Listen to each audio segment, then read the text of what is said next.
చాలా సంవత్సరాల తర్వాత సలార్తో సూపర్ హిట్ను అందుకున్నారు ప్రభాస్.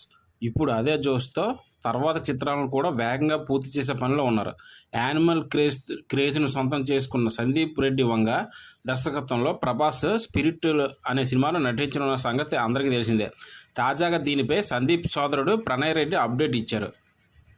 యానిమల్ విజయంపై ఓ ఇంటర్వ్యూలో పాల్గొన్న ప్రణయ్ స్పిరిట్ విశేషాలు పంచుకున్నారు.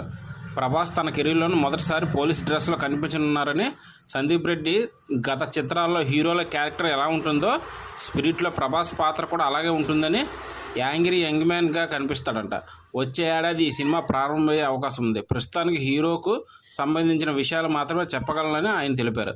అలాగే సందీప్ వంగ అల్లు అర్జున్ల కాంబో గురించి మాట్లాడుతూ ఇంకా దానికోసం కథ సిద్ధం కాలేదన్నారు. ప్రస్తుతం వారి చేతిలో ఉన్న ప్రాజెక్టులు అయ్యాకే బన్నీ ఇమేజ్కి సరిపోయే కథను రూపొందించారని చెప్పారు. వీడియో నచ్చి సబ్స్క్రైబ్ చేసుకోండి friends. Thank you very much.